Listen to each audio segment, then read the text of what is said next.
La vente n'a jamais autant changé que ces dernières années. Vente à distance, spécialisation des équipes, nouvelles organisations, nouveaux outils, nouveaux KPI, tout bouge. Dans le podcast de la vente réinventée, nous adressons ces problématiques en profondeur 2 fois par semaine avec les acteurs de ces transformations, Head of Sales, Sales Ops et Sales Enablement des sociétés les plus innovantes dans le domaine. Bonjour à tous, je suis Gabriel Dabischwebel, fondateur de SalesDeck.io et de l'agence marketing 1 minute 30 et hôte de ce show.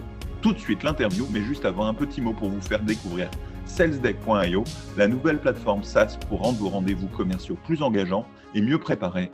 Avec SalesDeck.io, vendez plus et plus vite en visio. Bonjour à tous, aujourd'hui je suis ravi d'être avec Pauline Campanella, cofondatrice de StoryFox, et elle est en charge là-bas, elle est CMO et aussi Sales Ops de cette entreprise. Tu peux nous présenter un peu StoryFox, Pauline ? Ouais, bonjour Gabriel, et écoute, merci beaucoup pour ton invitation. Avec plaisir. Écoute, avec plaisir, je vais te parler un petit peu de StoryFox. Donc nous, StoryFox, on est une start-up française. On a 2 ans et donc on propose aujourd'hui sur le marché pour les entreprises, on est sur du B2B, une solution de création vidéo unique qui leur permet en fait de démultiplier leur contenu vidéo en format snack content. Donc c'est assez simple, on leur crée des masques de motion design qui vont être sur mesure ou génériques, qui vont s'adapter à leur charte graphique. Et en fait, ils vont pouvoir le décliner ensuite à volonté sur tout un tas de scénarios sans jamais avoir besoin d'ouvrir un logiciel de montage, puisque le montage est complètement automatisé et se fait de manière instantanée, donc ce qui permet de lever un petit peu toutes ces barrières de création vidéo qui sont à la fois coûteuses, chronophages, qui demandent une expertise. Donc voilà, on permet aux entreprises d'un petit peu se libérer de ces barrières-là pour pouvoir s'exprimer pleinement en vidéo et pouvoir vraiment booster leur communication, puisque du coup, là, on le sait, la vidéo, c'est vraiment le média qui fonctionne le mieux aujourd'hui, avec le plus d'engagement, le plus de partage. Donc voilà, pour qu'on dise un petit peu plus sur Faudra StoryFox. qu'on en discute pour SalesDeck, pour faire des petites animations de cartes au cas où. Ouais. Et si tu peux nous introduire aussi comment marche l'équipe Sales chez vous ? Oui, alors du coup, l'équipe sales, donc à la base, on avait le parcours, on avait le sales, le commercial qui faisait vraiment la prospection jusqu'à la vente, jusqu'au closing de compte. Et après, c'était un chargé de compte, un customer care qui prenait le relais. On a décidé de repenser notre organisation en début d'année, fin d'année 2021, début 2022, puisqu'on s'est rendu compte que voilà, on avait des très bons closers, on avait des très bons chasseurs, et donc du coup, voilà, l'idée c'était que ceux qui étaient bons closers puissent se concentrer vraiment sur la vente, et ceux qui étaient bons chasseurs puissent se concentrer sur vraiment voilà, la première prise de contact avec un prospect intéressant et intéressé par notre solution, et pouvoir du coup voilà, lui parler en premier contact de StoryFox pour ensuite passer sur une démo. Donc du coup, voilà, on a coupé l'équipe en deux. On a donc aujourd'hui une équipe BizDev et on a une équipe du coup SDR. Donc au total, ça fait une équipe à peu près de... Là, on a 6 personnes, on est 3 et 3. Donc voilà comment on fonctionne chez StoryFox au niveau commercial. Ce qui est intéressant, et ce que je trouve intéressant, c'est ta casquette aujourd'hui qui est double, à la fois de cofondatrice, mais surtout de CMO d'un côté et de Sales Ops de l'autre. Donc, tu es au cœur des problématiques d'alignement marketing-vente. Tu vas même nous présenter, ou tu vas partager sur l'article qui va présenter ce podcast, un lien vers des tableaux que tu utilises. Tu peux nous présenter ton processus d'alignement marketing-vente, comment tu fais en sorte que le marketing bosse au service ou en tout cas avec les sales de façon efficace. Ouais, c'était vraiment une volonté chez StoryFox et notamment donc de la CEO et fondatrice Julie Machio, que vraiment le marketing soit au service du service commercial. Que tout le monde soit aligné. Et donc, c'est vrai que donc, au début, donc, sur la partie marketing, on a commencé à mettre en place toute une stratégie de génération de leads en inbound. Donc, voilà, en créant dans toute une stratégie cross-canal, voilà, accès SEO, accès ads, accès contenu premium pour donner du contenu qualifié à la fois pour attirer et puis après convertir sur des formulaires des leads potentiellement intéressés par la création de contenu vidéo. Et après, voilà, et on s'est rendu compte donc que après c'était voilà ce parcours-là où en fait il fallait aller plus loin, en fait. Il fallait pas juste, voilà, avoir un premier contact en awareness avec un lead, mais derrière, il fallait s'assurer que tout son parcours se fasse de manière fluide, s'assurer que c'était bien des leads qui soient qualifiés. Et donc voilà, donc à force de paramétrer la partie marketing, finalement, je me suis immiscée de plus en plus sur la partie sales pour voilà, faire ce travail vraiment de suivi, voir toutes les touch points, essayer de se faire du scoring sur ces leads, savoir à quel moment c'était le plus pertinent pour nous de les recontacter, comment est-ce qu'on pouvait travailler en binôme sales market pour faire du nurturing de ces contacts-là. Donc du nurturing à la fois donc quand tu es une grosse entreprise avec une grosse base de données, tu peux faire de la masse quand tu es au niveau marketing. Nous, comme on était en phase de démarrage, on n'avait pas non plus une base de données qui était énorme. Donc, on s'est dit, bon, il faut aller être un petit peu plus quali, être un petit peu plus dans le détail, puisque voilà, on n'a pas une énorme masse. Donc, voilà, on va essayer de travailler plus en proximité pour faire du nurturing qui serait un petit peu plus spécifique, puisque voilà, nous, aujourd'hui, on s'adresse à des personas qui sont assez larges, puisque ceux qui vont utiliser notre solution, ça va être à la fois les services communication, les services marketing, la com interne, la RSE, qui a besoin aussi de promouvoir ses engagements, les services innovation, qui vont faire pitcher des startups grâce à notre solution. En vidéo, tu vas avoir voilà, tout l'immobilier. Ça veut dire que le fait que tu te sois intéressé au Sales Ops, c'était pas dans tes missions initiales, mais vous avez vraiment senti le besoin de prolonger le marketing Ouais, sur les ventes. Ouais, c'est exactement ça. À la base, j'étais censée faire que du marketing et puis on s'est rendu compte qu'il y avait un vrai besoin voilà, sur ce suivi. Puis l'analyse poussée des KPI, nous, c'est vrai qu'on a une stratégie très data-driven. On veut vraiment voilà, être le plus efficient possible. Donc, voilà, on fait du test and learn et on essaye de prendre du coup des décisions sur des datas. Et donc, pour savoir si le marketing était efficace, il fallait un moment travailler en proximité avec cette équipe commerciale. Il fallait à un moment aligner les KPI, aligner voilà, ce suivi, ce parcours. Et donc oui, de manière assez naturelle, on s'est rendu compte que j'y allais de plus en plus sur ces terrains. Voilà, Et comment tu as appris de fait ce métier au passage et comment, j'imagine que vous avez un head of sales ou un responsable des ventes, comment il a pris le fait que tu interviennes un peu plus sur son périmètre, le cas échéant? En fait, c'était pas non, justement, je pense pas qu'il y a des périmètres, c'est assez poreux justement et je pense que Oui, c'est c'est clair. de plus en plus, en tout cas, c'est ce qu'on observe chez les startups, voilà, où on n'a pas énormément de ressources, où chacun a des fois plusieurs casquettes, notamment aussi dans le B2B où voilà, il y a un travail aussi qui est de suivi entre le marketing et le sales qui est particulièrement important. Donc non, il n'y a pas eu un moment, il n'y a pas eu de périmètre vraiment sur lequel je suis allée, qui était déjà pris. C'est vraiment un travail de fond où moi j'ai pu travailler sur la partie process, tout ce qui est fluidification du parcours, aide à la vente pour les sales, création donc du coup de contenu pour les aider. Et donc on va en parler, on parlait justement tous les deux de comment très opérationnellement ça se mettait en place chez Storyfox, donc on va y venir.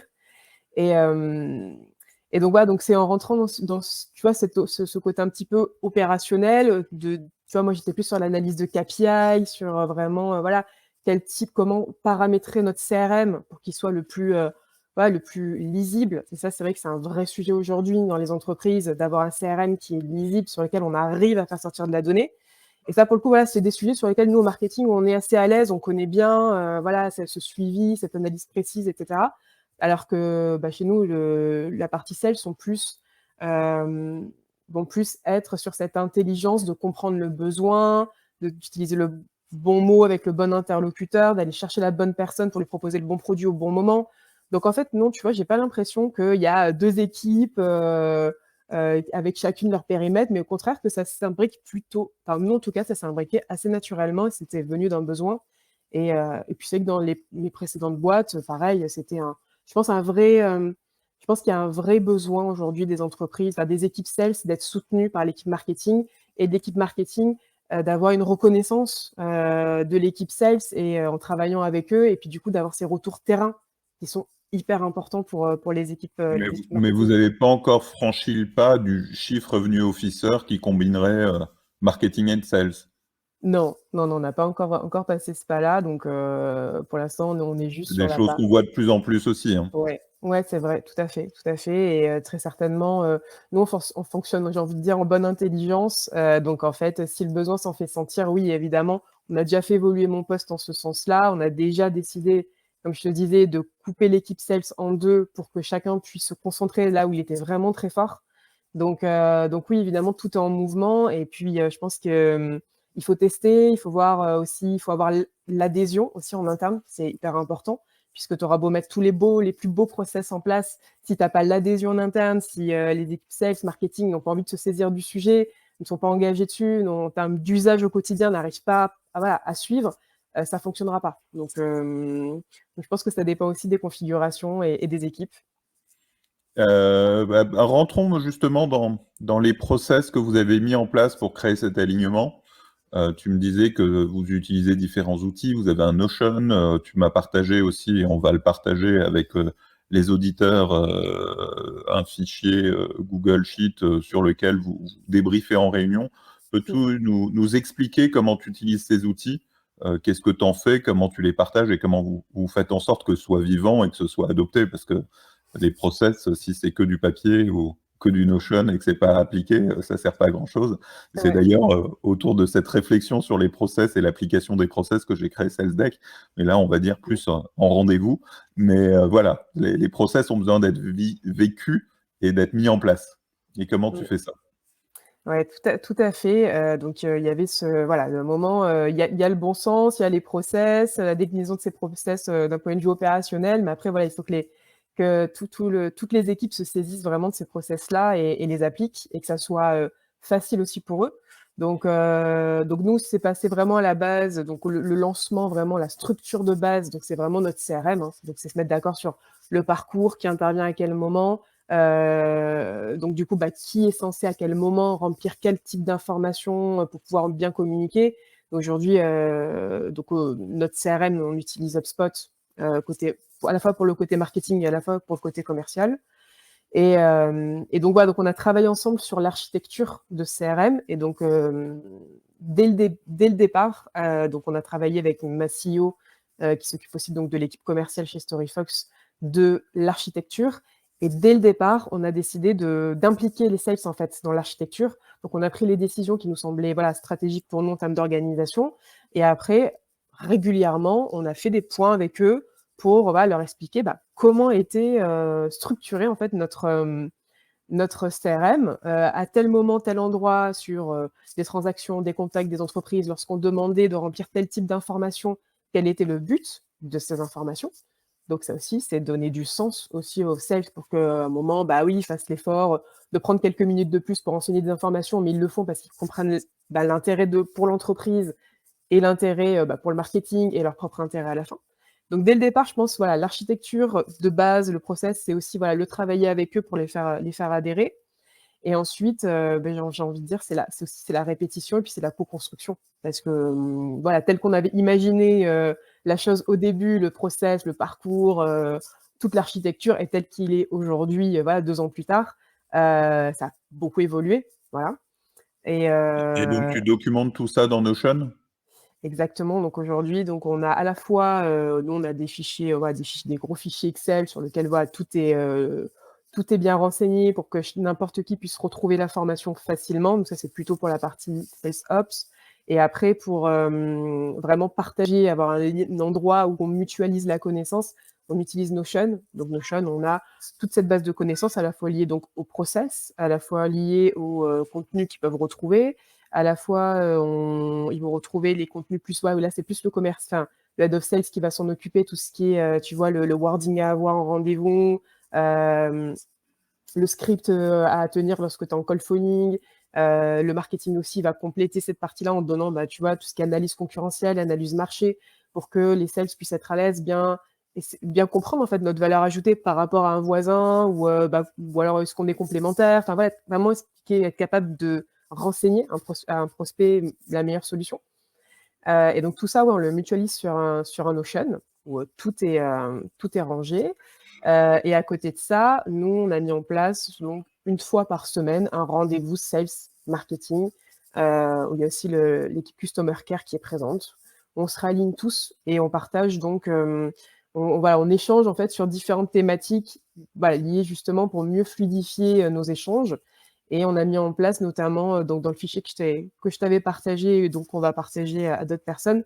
On a du coup le problème des réunions, c'est que des fois, voilà, il y a plein d'informations qui sortent, mais à un moment, il faut derrière avoir un suivi. Il faut que l'information elle soit déclinée opérationnellement. Une fois que c'est décliné opérationnellement, il faut que le sales ait l'information, du coup, qu'il prenne la main sur le nouveau process, qu'il y adhère. Voilà, donc on s'est rendu compte que faire juste un rendez-vous comme ça et en discuter, ça suffisait pas. On a mis en place un tableau chaque semaine sous différentes. Voilà, on a rangé les échanges en différentes catégories. Donc vous le verrez du coup sur le tableau. Ouais, il y a dans les Et équipes sales, il y a les actions marketing et communication en cours, les outils, les c'est ça, opportunités, les hacks, les feedback leads, les supports d'aide à la vente, le process CRM. Et pour, exactement. et pour la team CSM, il y a les besoins clients, les niveaux de satisfaction, les contenus co-brandés et use case. Donc, Ouais, ça veut dire que pendant cette réunion, vous listez l'ensemble de ces points, ce que fait le marketing, ce que demandent les sales, ce que demandent les CSM, pour construire un plan d'action d'une semaine sur l'autre, en fait. c'est exactement ça. Ouais, l'idée c'est, on a nous alors après je pense que chaque entreprise est différente, mais nous on a fait ressortir donc les points vraiment qui étaient récurrents et donc chaque semaine, voilà, sur ces points récurrents, on se met d'accord sur, bah, les nouveautés, enfin qu'est-ce qui se passe? Qu'est-ce qu'il faut faire pour la semaine suivante? Qui doit le faire? Et donc du coup, ça permet de décliner opérationnellement des choses, ça permet d'aligner tout le monde sur l'information, ça permet aussi de rendre tout le monde responsable de ce qui se passe. Puisque du coup, ben, c'est là où on va donner les responsabilités de chacun. Donc voilà, donc c'est un moyen, c'est ce qui nous a permis d'être vraiment hyper bien alignés, voilà, que ce soit du C'est un peu marketing. l'équivalent d'un sprint marketing. Ouais, oui, c'est ça, Et, exactement. et une fois par semaine, c'est pas trop fréquent? Alors, on l'a fait au début une fois par semaine. Là, on est en train de passer une fois toutes les 2 semaines. On a réduit le rythme. Tout dépend en fait, le nombre de sujets, j'ai envie de dire, qui sont importants. Je pense que pour démarrer au début, je conseillerais, voilà, de le faire une fois par semaine parce qu'il y a quand même normalement beaucoup de sujets. Après, je pense qu'on peut réduire le rythme. Ouais, quand ça s'est bien installé, qu'il y a moins de besoins, etc. Ouais, exactement. Ouais, ouais, je pense que voilà. Donc il y a la fausse document qu'on va utiliser et donc l'autre document, dont on avait parlé donc tous les 2 qui est, voilà l'endroit où nous on va, bah, c'est un des exemples, tu vois, de travail qu'on fait ensemble où vraiment le marketing est au service du sales. C'est tous les supports d'aide à la vente que le commercial peut avoir à disposition. Et donc nous, on s'est rendu compte que, ben, des supports d'aide à la vente, donc on en a créé beaucoup, qui sont assez variés, puisque ça peut être à la fois donc la présentation commerciale, le PowerPoint de base, mais aussi tu vas avoir plein d'autres choses. Nous, on fait beaucoup de vidéos, donc on va avoir beaucoup de vidéos explicatives. On va avoir notre portfolio de templates en motion design, pour, inspirer nos prospects et nos clients, à faire de l'upsell, du cross-sell.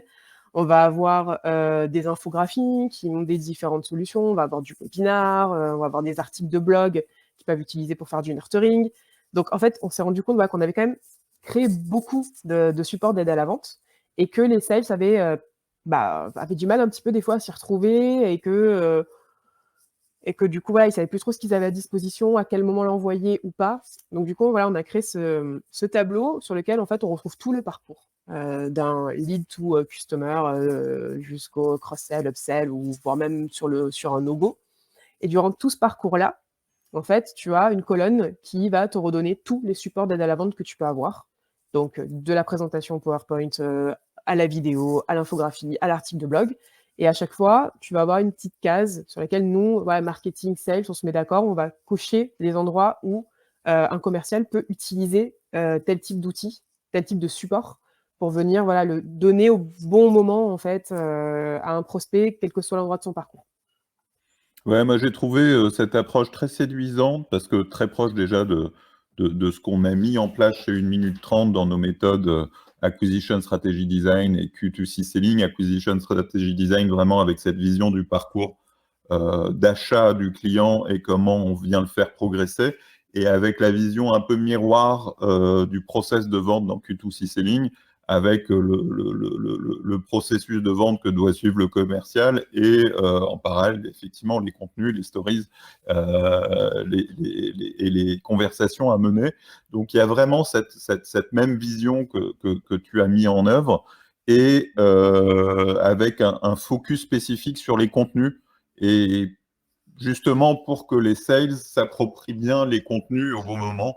Donc moi, j'ai trouvé ça vraiment très intéressant et je vous invite vraiment à récupérer ce fichier sur le lien sur l'article sur le site SalesDeck parce que je trouve que c'est une très bonne façon d'organiser ces contenus. C'est assez naturel. Je pense que c'est pas fait de façon systématique de cette façon-là. Ça rejoint vraiment moi ma conception des méthodes autour des parcours. Et ça me donne une vraie bonne idée, je trouve aussi, pour la conception de SalesDeck quand on travaillera sur la librairie de contenu au sein de SalesDeck pour que ce soit représenté justement sous forme de parcours et que ça facilite justement la conception des decks à partir d'une compréhension des parcours des clients. Donc, je trouve vraiment que c'est une approche très intéressante. Et effectivement, comme tu le dis, ce tableau est très complet parce qu'on va retrouver toutes vos présentations PowerPoint, les catalogues produits, les landing pages, les slides, les vidéos, des éléments de copywriting. Ça correspond à quoi ces éléments de copywriting? C'est tout ce qui est script? Ouais. Alors, tout ce qui est éléments de copywriting, bah, pareil, on s'est rendu compte que, ben, par exemple, tu vois, les SDR qui faisaient de la prospection, donc à la fois, nous, on fait du cold calling et en même temps, voilà, on va utiliser une stratégie assez cross-canal, donc à la fois du cold calling, à la fois du mailing en séquence, à la fois des prises de contact sur LinkedIn. Et donc, voilà, on s'est rendu compte que les SDR avaient besoin, du coup, d'avoir du wording de qualité, en fait, donc du copywriting, et être en capacité, voilà, de créer du contenu impactant, intéressant, qui donne envie, voilà, de prendre un rendez-vous à froid comme ça, alors que tu connais pas forcément l'entreprise, ça faisait partie du panel un petit peu de compétences aussi qu'il y avait chez le marketing. Donc, du coup, voilà, pareil, on a travaillé ensemble pour créer des blocs de texte, de faire du copywriting ensemble pour que les SDR puissent voilà, mettre le bon texte au bon persona. Voilà. Donc ça, c'est un très bon exemple d'un travail voilà, commun, marketing sales pour le coup. Et tu fais ça pour les contenus premium aussi, pour le blog aussi, ce qui veut dire que ce fichier peut être très très long, parce que alors, si on prend le blog d'une minute 30, on a plus de 2000 articles, donc ça marche après... plus. Mais...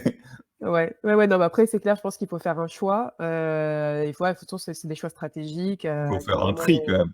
Voilà, à quel moment on l'utilise. C'est pas pertinent d'envoyer tous les articles à tous les prospects, mais sur certains types d'articles, nous, on va les ranger par catégorie, comme, tu vois, on va s'adresser à des personnes assez divers comme la com interne ou la RSE. C'est un article un article de fond qui est très expert là-dessus, qui explique vraiment comment utiliser la vidéo pour valoriser tel type d'action.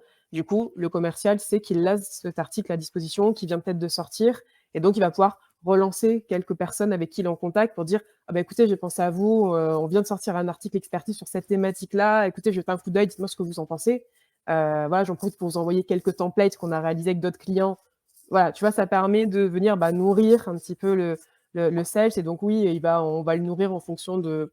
Oui, il va y avoir une petite sélection, je pense, on va pas donner tous les articles, tous les contenus, on va sélectionner ceux qui sont le plus experts ou vraiment qui vont venir s'intégrer dans un timing particulier, comme par exemple, donc, chaque début d'année, on va sortir les grandes tendances vidéo de l'année à venir.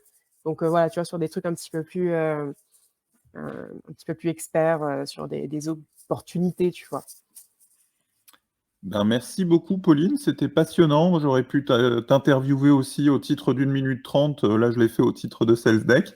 Mais on est vraiment sur une mise en pratique que je trouve hyper pragmatique, saine de l'alignement marketing-vente. Je trouve que ça peut être une source d'inspiration à la fois pour des équipes sales et sales ops, mais à la fois pour des équipes marketing. Vraiment, je vous félicite pour cette mise en application parce que j'ai rarement vu des choses aussi à la fois simples, naturelles et bien faites. Merci beaucoup. Tu veux rajouter quelque chose avant que je conclue cet épisode? Non, écoute, te remercier pour ton invitation. Et puis du coup, je suis ravie de, voilà, si tout notre apprentissage terrain permet d'inspirer d'autres personnes, que ce soit sur la partie marketing, commerciale, et de mieux aligner les équipes. Du coup, ravi d'y participer.